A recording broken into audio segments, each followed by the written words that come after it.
What's up, guys? Some updates on the 500-gallon tank. I basically haven't done anything except sit on the couch here and stare at the custom tank. And I've come to the realization that I've been looking through all the comments and taking into an account of what you guys are saying. And there's one, oh, by the way, before I interrupt, today's topic of this video is electric blue crayfish. I don't want to lose touch with that because I'm just giving you guys an update on this custom aquarium I've been building for a lot of you subscribers that have been waiting. Anyways, I've been sitting here contemplating what to do to update you. I wanted huge panes of glass, but they're too expensive. They want between $200 or $300 each for each pane of glass. So what I've decided to do, one comment in particular really stuck with me. It said, here you are trying to overbuild this 500-gallon tank where a lot of us would be excited to have just the 90-gallon donor tank. And I think you're overdoing it, he said. And to just use what I have. So what I've decided to do, he's completely right. I have a tendency to do this. I overdo everything I try to do. You know, like I'm never happy. It's almost like a sickness. I think here in America, to be honest with you, we're never happy with what we have. To sum it all up, what I'm going to do with the tank is take apart the 90 and I'm going to put the glass in here at like this level to where the glass is kind of at the bottom. And I'm just not going to fill the tank as much because it'll still be around 350 gallons. And let's be honest, 350 gallons is a lot of water. I can still keep some stingrays or something cool in here. And maybe down the road when I have more money, I can get a bigger pane of glass. I'm trying to think of something to where I can like just keep a board in here in case I want to like move up with it. I don't know. I got a feeling that I'm going to be just fine with 350 gallons of water. It's a large footprint. But yeah, I'm going to have more videos coming, guys. I promise. This weekend, I'm going to get busy on this thing. But today's topic is electric blue crayfish. I personally have never had a ton of luck keeping crayfish because I keep cichlids, and cichlids, a lot of larger cichlids kill crayfish. But I have some cool footage, and I've always wanted to have an electric blue crayfish. I actually did the research like a year ago on where to buy it. There's a seller on Amazon by the name of Aquatic Arts that sells moss balls, electric blue crayfish, and that's the place to buy electric blue crayfish. So let's take a look at what these guys look like because they're super cool. This is a lot different than just your average crayfish. And yeah, they're super cool. A lot of people breed them. They're worth real money. Like a lot of us are sitting here trying to breed fish, and we sometimes forget about like things like exotic snails, exotic crayfish. There's a lot of other things in this industry that you can breed and make money. Let's take a look.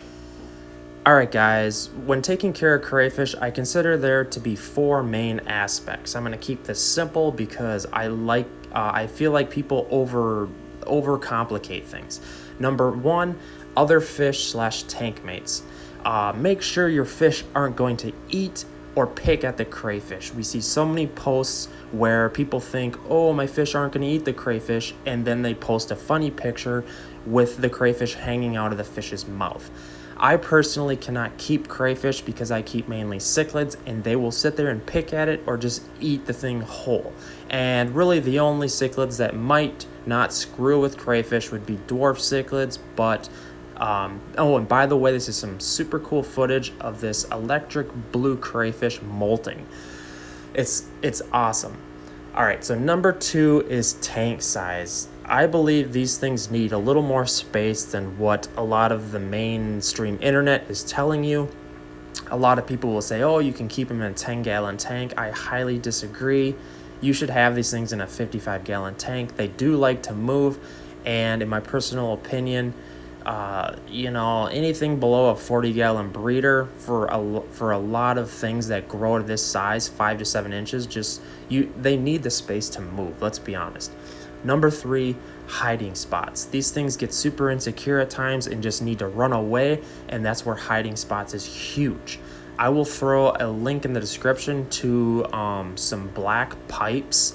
I know that sounds weird, but in a lot of my tanks I keep black pipes, and for crayfish they absolutely love like the 2-inch smaller pipes that they can hide in, and it's black and it replicates a dark cave, which is awesome for them. And number 4 is nocturnal, and this comes into factor with feeding. Drop in your food right before dark because a lot of times these guys starve to death. I want to add one more thing.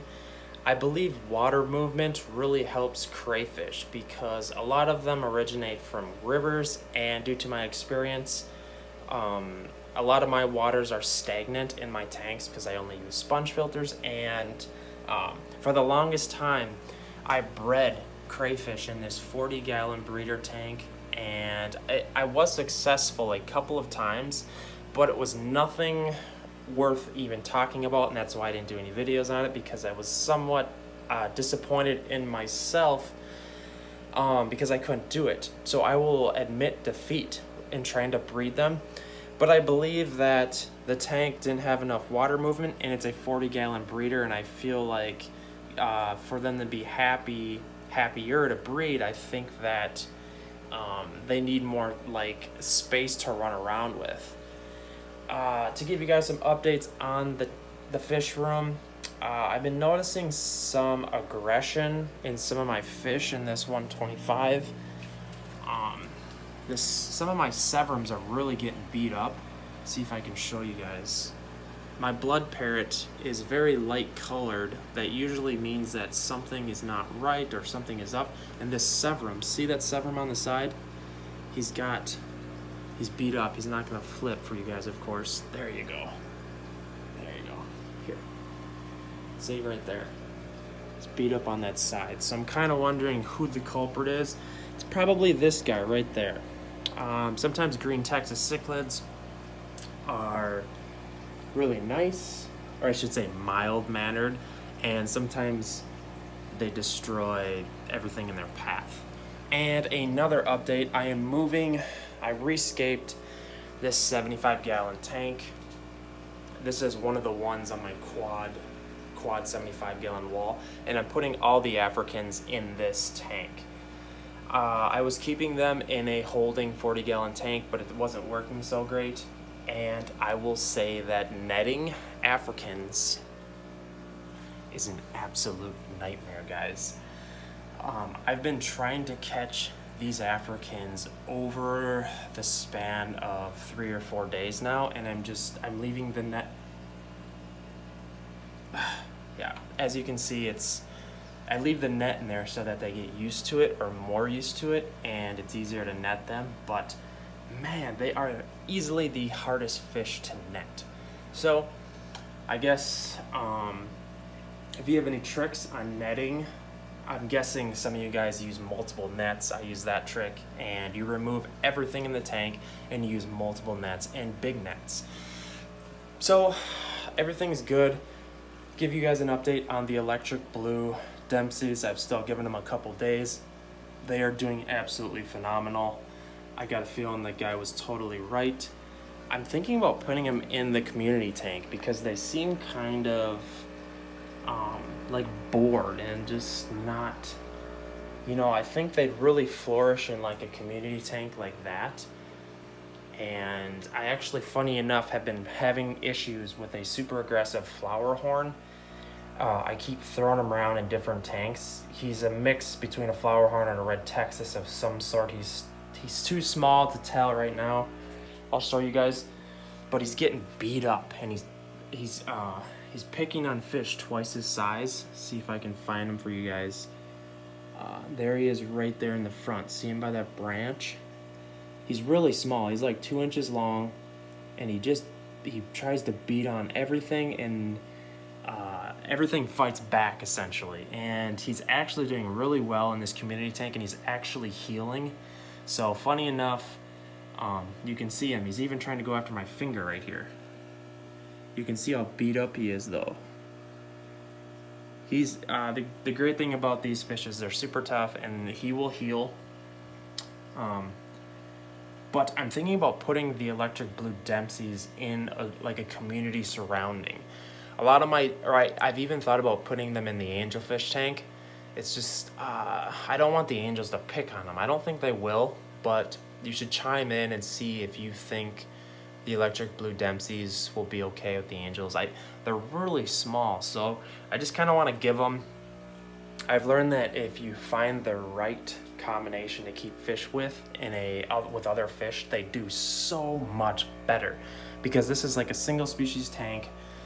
They're bored and they're almost like they have anxiety, whereas when they're kept with other fish, their minds are on other things and they just do so much better. Like this tank right here is just flourishing because there's so many fish in it and they get to play with each other and hang out, and it just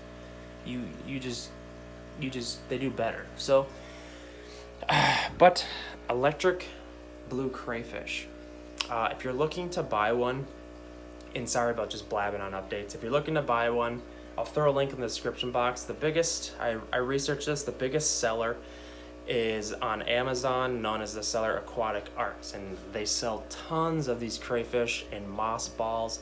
It's super cool that we're fortunate enough to be able to buy something like that on Amazon. So hit up the comments, like this video. What else, guys? Send me messages, pics, questions on your fish. All right.